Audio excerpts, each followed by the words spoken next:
Did you know the oldest known architecture in Africa predates the Egyptian pyramids by thousands of years? Forget the single story, because African architecture is a tapestry woven from diverse climates, cultures, and innovations. This is a journey beyond the familiar sands of Egypt, into a world of rock-hewn churches, earthen mosques, and cities built without mortar that still stand tall today. Let's begin our exploration in the Sahara, a region often perceived as barren, but one that holds secrets of early human ingenuity. At the Takarkori rock shelter in Libya, archaeological evidence reveals stone-covered tumuli, funeral monuments constructed as far back as 5000 BCE. These simple structures, built by late pastoral peoples, represent some of humanity's earliest attempts to shape the landscape for ritual and remembrance. Further west, the Tassili Eniger shelters provide more clues, showing how early inhabitants adapted natural rock formations, utilizing perishable materials to create functional dwellings. Of course, no exploration of African architecture would be complete without acknowledging the monumental achievements of ancient Egypt. From the early dynastic period onwards, Egyptian builders mastered the art of working with limestone and sandstone, creating temples, pyramids, and other structures that continue to inspire awe. The step pyramid of Djoser at Saqqara, built around 2670 BCE by the architect Imhotep, marked a pivotal moment in architectural history, representing the first large-scale stone structure. And then there are the pyramids of Giza, including the Great Pyramid of Khufu, a testament to the organizational prowess and engineering skills of the Old Kingdom. For centuries, these structures have stood as symbols of power and permanence. Yet, the story of monumental architecture in Africa extends far beyond the borders of Egypt. To the south, in the lands of ancient Nubia, the kingdom of Kerma and later Napata and Meroe rivaled their northern neighbor in their architectural ambition. Mud-brick temples and royal cemeteries dotted the landscape, culminating in the distinctive Meroitic pyramids, smaller and steeper than their Egyptian counterparts, built from around 300 BCE onward.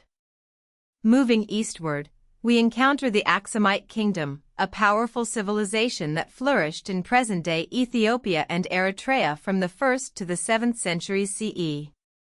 The Aksumites were renowned for their towering stele, monolithic stone obelisks that served as monuments to their rulers and gods. The obelisk of Aksum, originally erected in the 4th century CE, stands as a testament to their mastery of stone carving and engineering. But perhaps the most extraordinary example of Ethiopian architecture is found in the rock-hewn churches of Lalibela. These churches, traditionally attributed to King Lalibela in the late 12th to early 13th century CE, are not built in the conventional sense. Instead, they were carved directly from the living rock, creating a network of subterranean sanctuaries that continue to inspire pilgrims and visitors alike.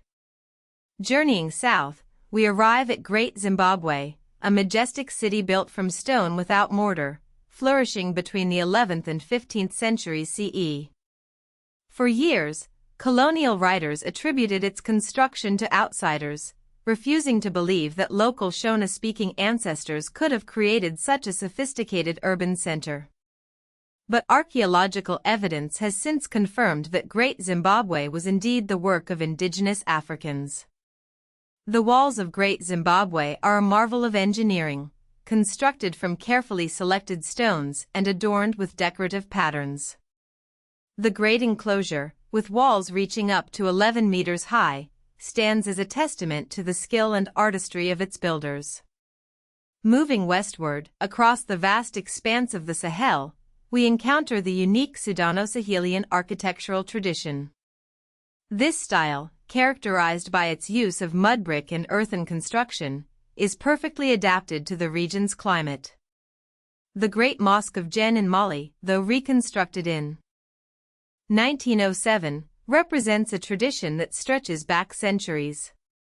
These mud brick structures are not only aesthetically pleasing but also incredibly functional, reinforced with timber beams that help stabilize the walls and manage thermal stress.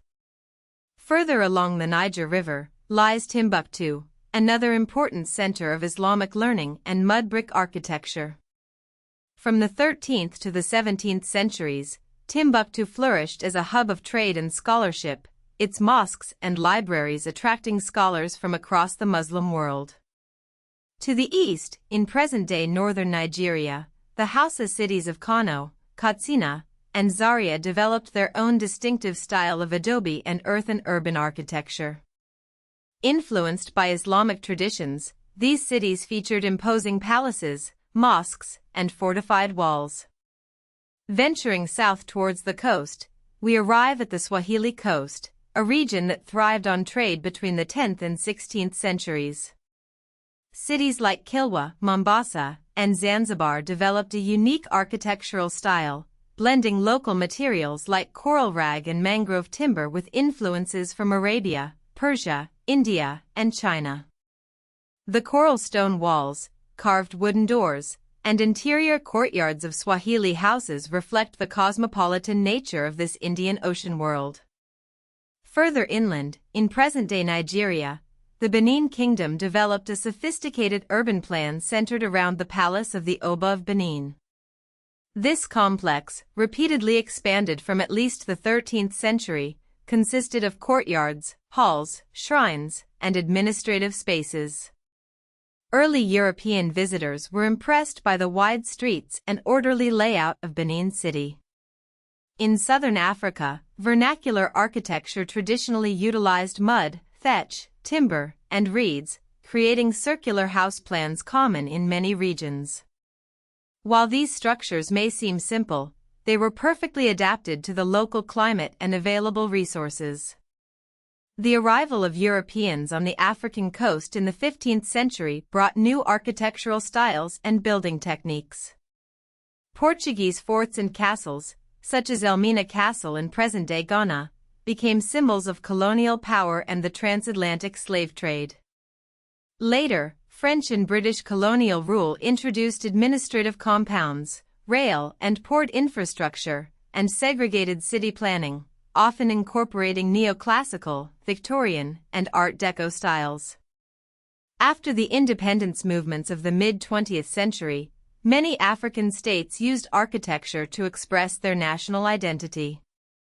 National Assembly buildings, cultural centers, and state museums were constructed in capitals like Accra, Abuja, Nairobi, and Dakar, often blending local materials and climate-responsive design with international modernist forms. Today, contemporary African architecture continues to evolve, drawing on a rich heritage while embracing new technologies and ideas.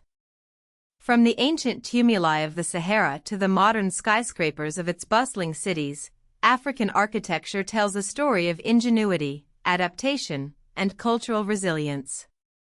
It's a story that deserves to be heard, a story that challenges our preconceived notions and expands our understanding of human creativity and innovation. So, the next time you think of African architecture, remember that it's so much more than just pyramids or mud huts. It's a diverse and dynamic expression of human culture, shaped by centuries of history and innovation.